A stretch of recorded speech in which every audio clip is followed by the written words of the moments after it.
옆에 분 인사합시다. 사랑합니다. 축복합니다. 전도합시다. 자, 오늘 오후 예배는 내가 조금 누워있다 나와야 되는데 안 누웠더니 여러분이 전부 다 너무 잘생겼고 너무 이뻐 보입니다. 내가 지금 정신이 없어서 그래요. 할렐루야. 우리 청라 새가족 이제 5주 간영을 잘 마친 여러분들, 이제 우리 주안정의 한 가족이 되고 한 식구가 됐습니다. 진심으로 축하하고 우리 모든 성도들은 또 축하해주고 함께하는 여러분 되기를 축원합니다. 한번 따라합시다. 주 안에 거하는 성도가 되자. 성경을 보면 예수님께서 자신을 가리켜서 비유로 말씀하시기를 나는 양의 문이요 선한 목자요 참 포도나무라고 하셨습니다. 여기서 참이라는 단어는 히라버로 알레데이라는 조금도 거짓이 섞이지 않은 생명력 있는 진리라는 그런 뜻을 가지고 있습니다. 여러분, 우리 예수 안에는 생명이 있고, 아멘 좀 합시다. 진리가 있고 거짓이 없습니다. 오늘날 내가 재림주다라고 주장하고 있는 가짜들이 점점 늘어나고 있는 실정입니다. 사이비와 이단들이 늘어나는 이 땅에서 예수님께서는 나는 참 포도나무요 너희는 가지라고 말씀하고 계십니다. 이 원래 포도나무는 이스라엘 민족을 가리키는 것으로 하나님께서는 이스라엘을 극상품 포도나무로 좋은 포도나무로 심었지만 그들은 죄로 인해서 점점 완악해져서 들 포도나무가 됐습니다. 그래서 예수님께서는 이 땅에 오셔서 나는 포도나무라 내가 너희를 접목시켰으니 너희는 내게 붙어있는 가지가 되라고 말씀하셨습니다. 여러분, 나무와 가지는 서로 떨어질 수 없습니다. 예수님께서 말씀하듯이 나는 참 포도나무요 너희는 가지라는 이 말씀은 너와 나는 떨어질래야 떨어질 수 없는 사이라는 겁니다. 뛸래야 뛸 수 없는 사이라는 것입니다. 사도 바울은 이를 예수님은 몸이요 우리는 그의 지체라는 말씀으로 비유하셨습니다. 여러분, 잘려진 팔은 생명을 유지할 수 없습니다. 우리의 몸은 심장에서 공급되는 피가 각 부분에 전달돼야 각기 생명을 유지할 수 있습니다. 또한 이 말씀은 예수님과 우리가 숙명적인 관계를 가지고 있다는 뜻입니다. 이 말씀은 떨어져서는 살 수 없는 관계라는 겁니다. 예수 믿는 사람은 주님을 떨어져서는 살 수 없습니다. 이처럼 예수님을 떠난 인생은 불쌍해지고 사망에 이르게 됩니다. 시편 73편 27절에 보면 무릇 주를 멀리하는 자는 망하리니 음녀같이 주를 떠난 자를 주께서 다 멸하셨나이다 라고 했습니다. 여러분, 우리는 예수님을 떠나선 살 수 없습니다. 믿음을 떠나고 교회를 떠나선 살 수 없습니다. 물고기가 물을 떠나서 살 수 없고 나무가 땅을 떠나서 살 수 없는 것처럼 우리는 예수님을 떠나선 살 수 없는 존재인 줄 믿으시면 아멘 합시다. 예수님을 잃어버리면 모든 것을 다 소유했다 할지라도 그 모든 것을 다 잃어버린 것과 같습니다. 나의 지식, 나의 재물, 나의 명예, 나의 건강도 오직 예수님 안에서 의미가 있고 가치가 있는 것입니다. 어떤 사람은 예수님을 떠나서도 무엇을 할 수 있다고 생각하는데요, 이것은 크게 잘못 생각하는 것입니다. 여러분, 예수님께서는 너희가 나를 떠나서는 아무것도 할 수 없다고 말씀하고 계십니다. 예수님의 이 말씀을 믿으시기 바랍니다. 나무와 가지와의 관계는 내가 주님 안에 거하고 주님이 우리 안에 거하는 관계입니다. 오늘 본문 요한복음 15장의 짧은 문장 속에 이렇게 많이 강조하신 말씀은 다른 본문에서는 찾아볼 수 없는 아주 귀한 말씀입니다. 헬라어로 메노라는 이 말은 하나라는 뜻입니다. 하나. 가지가 나무에 연결되어 하나가 되어야 한다는 겁니다. 그리스도인은 예수 안에서 하나가 되어야 됩니다. 사업을 하든 직장생활 하든 장사를 하든 가정생활을 하든 무엇을 하든 하나가, 주님과 하나가 되어야 되는 것입니다. 예수님께서는 마지막 성찬 만찬시 포도즙을 짜서 사랑하는 제자들에게 나눠주면서 이는 너희를 위해서 흘린 나의 피, 이 피니 받아 마셔라 라고 하셨습니다. 이 피를 마셔야 나와 너희들의 생명이 연결된다는 겁니다. 여러분, 우리는 예수님의 피를 마신 사람들입니다. 우린 예수 그리스도의 피를 받아서 그의 피가 우리의 혈관 속에 흘러서 예수님과 하나 됐으니 곧 예수님 안에 거하게 된 것입니다. 세상 사람들의 관계를 보면 단순히 스쳐 지나가는 관계로 서로 알고 있는 경우가 많습니다. 아무개 하면 나 그 사람 알아 하는 관계로서 때로는 이름 따로 얼굴 따로 아는 경우도 있습니다. 이름을 알고 얼굴을 안다고 해서 관계가 맺어지는 것이 아니요, 서로 통할 수 있는 그런 관계가 되는 게 아닙니다. 어떤 성서학자는 예수님 당시 수만 명의 사람들이 예수님 앞에 나왔지만 예수님과 깊은 관계를 갖고 신앙적으로 영적으로 맺어진 사람은 불과 몇 명이 되지 않는다고 말하고 있습니다. 누가복음 19장에 보면 예수님께서 여리고길을 지나가실 때 수많은 사람들이 예수님을 보기 위해서 길가에 나왔는데 그 중에 삭개오라는 사람이 있었습니다. 그는 키가 작아서 예수님을 잘 보이지 않자 뽕나무 꼭대기로 올라가서 예수님을 내려다봤습니다. 그때 예수님께서 삭개오야 내려오너라, 내가 오늘 내 집에서 쉬었다 가겠다 하셨습니다. 그때 삭개오는 뽕나무 위에서는 예수님을 구경하고 있었지만 예수님을 자신의 집에 영접한 후에는 예수님과 깊은 관계를 맺게 됐습니다. 삭개오는 주여, 내가 주님을 만났으니 내 소유의 절반을 가난한 자들에게 나눠주고 만일 다른 사람의 것을 토색한 일이 있으면 4배로 갚겠나이다 하니까 예수님께서 말씀하긴 오늘 구원이 이 집에 이르렀다고, 이 사람도 아브라함의 자손이다 라고 말씀하셨습니다. 여러분, 삭개오는 예수님을 구경하러 갔다가 예수님을 영접하게 됐고 우리 주님께 접붙임을 받는 축복의 역사가 일어났습니다. 여러분, 우리가 예수님 앞에 나왔다고 해서 예수님과 연결되는 게 아닙니다. 오늘 예배당에 나왔다고 예수님과 연결되는 게 아닙니다. 마태복음 5장에 보면 12년 동안 하열병으로 고통받던 여인이 예수님을 에워싼 많은 사람들을 해치고 나와서 예수님의 옷자락을 만졌을 때 예수님과 연결돼서 병고침을 받았습니다. 그때 예수님께서 누가 내 옷에 손을 댔느냐라고 하셨습니다. 제자들은 많은 사람들이 에워쌌기에 우연히 스쳤을 뿐이라고 대수롭지 않게 여겼습니다. 여러분, 스치는 것과 연결되는 것은 완전히 다른 것입니다. 수많은 사람들이 오가다가 부딪히며 스칠 수 있습니다. 그러나 연결된 것은 아닙니다. 그 당시 많은 사람들이 예수님과 스치고 지나갔지만 12년 동안 하열병을 앓던 이 여인이 예수님을 붙잡는 순간 능력을 받아서 병고침을 받았던 것입니다. 오늘날도 주님 앞에 나왔지만 그저 스치고 지나가는 사람들이 있습니다. 그저 예배당에 나오고 직분도 맡고 그랬는데 스쳐 지나가는 인생으로 끝납니다. 교회 나왔다고 예수님을 만날 수 있는 것도 아니요, 따라다닌다고 해서 예수님을 만날 수 있는 것도 아닙니다. 여러분이 잘 아는 가룟 유다도 3년 동안 예수님을 따라다녔지만 결국은 예수님을 은 30냥에 팔아먹었습니다. 그래서 예수님께서 내 안에 거하라고 하시는 겁니다. 나뭇가지를 나무에 걸쳐놨다고 생명이 연결되는 것은 아니라는 겁니다. 오직 예수님과 연결돼서 진액을 마음껏 흡수해야만 생명이 유지될 수 있다는 것입니다.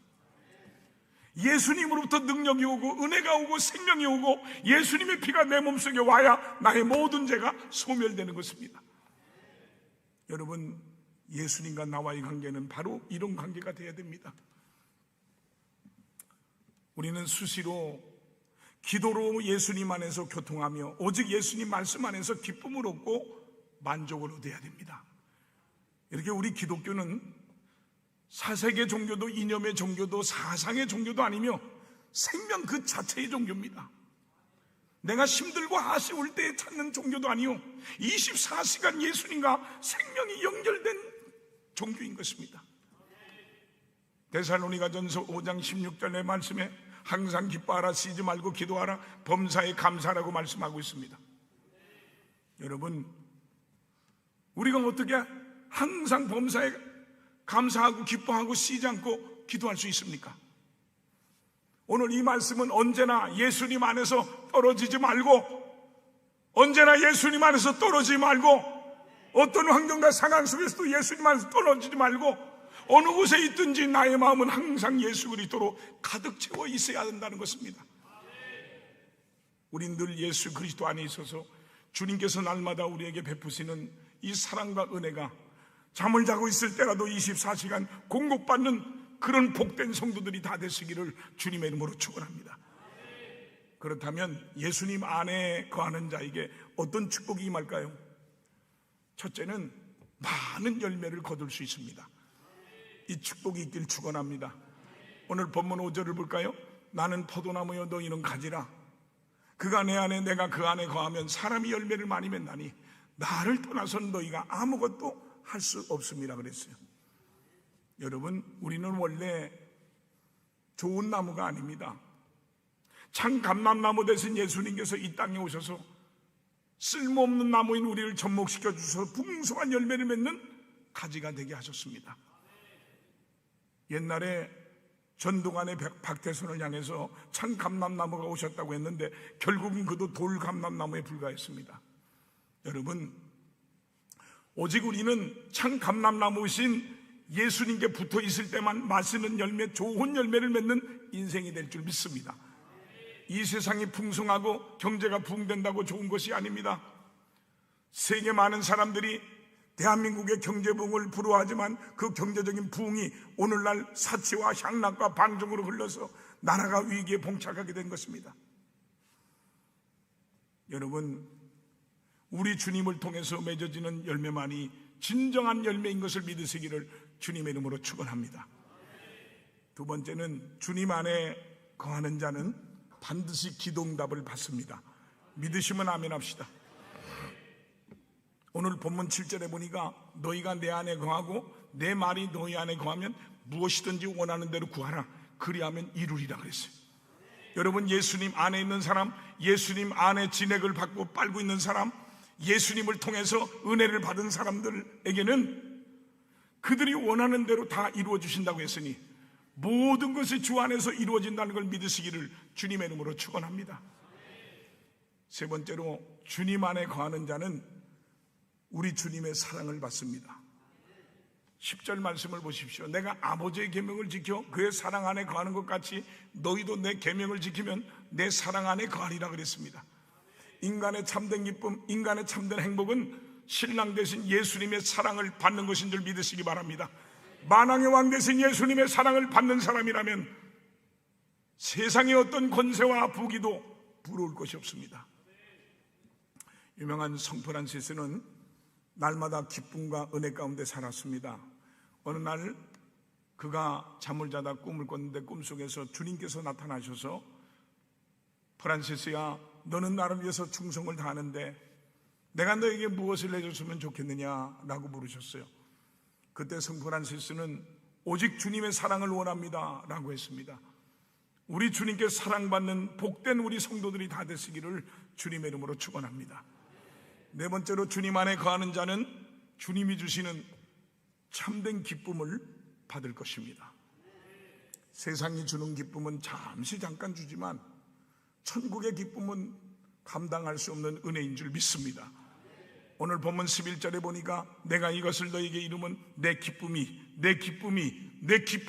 너희 안에 있어 너희 기쁨을 충만하게 하려 함이라 그랬습니다.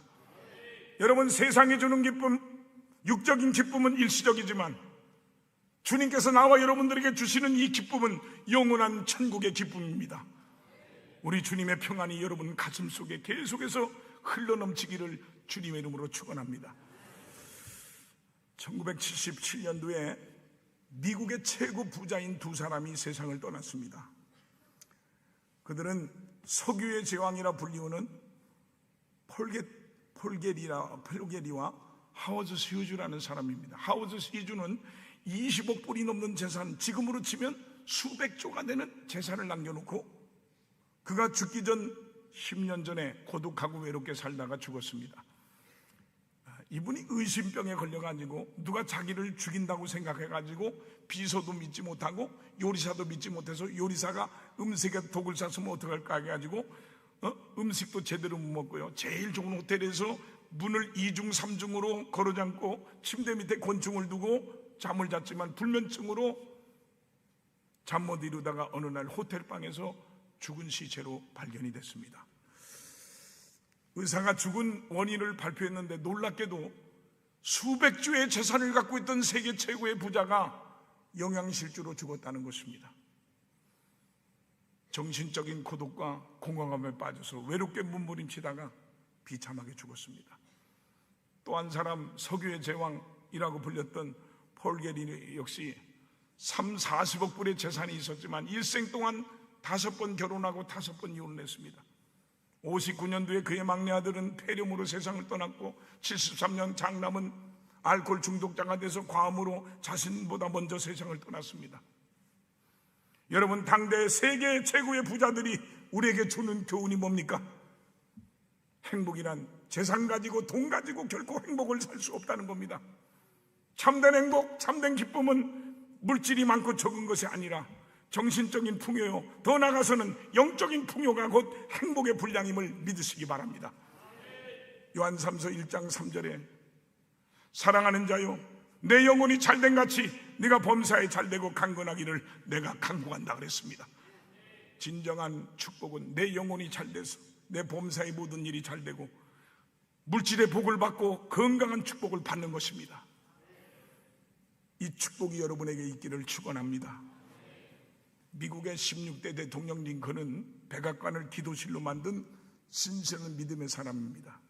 그는 남북 전쟁 당시 어려운 상황 중에 주님의 도움을 구하며 간절히 기도했습니다.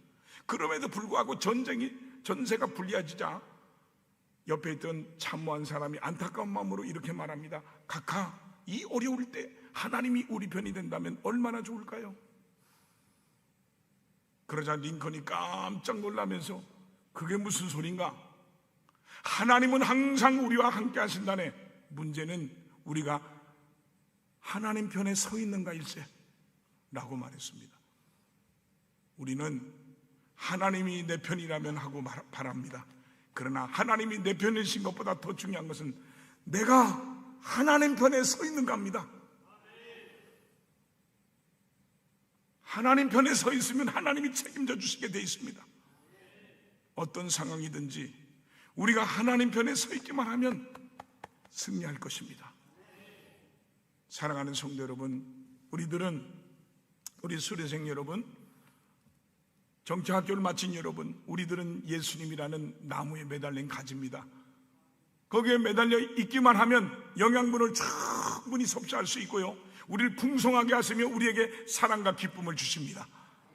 기도하면 응답을 주십니다. 이 놀라운 축복과 은혜가 여러분 모두에게 임해서 여러분의 인생이 우리 주님께 매달려 아름다운 열매를 맺고 하나님께 영광을 돌리는 성도들이 다 되시기를 주님의 이름으로 축원합니다.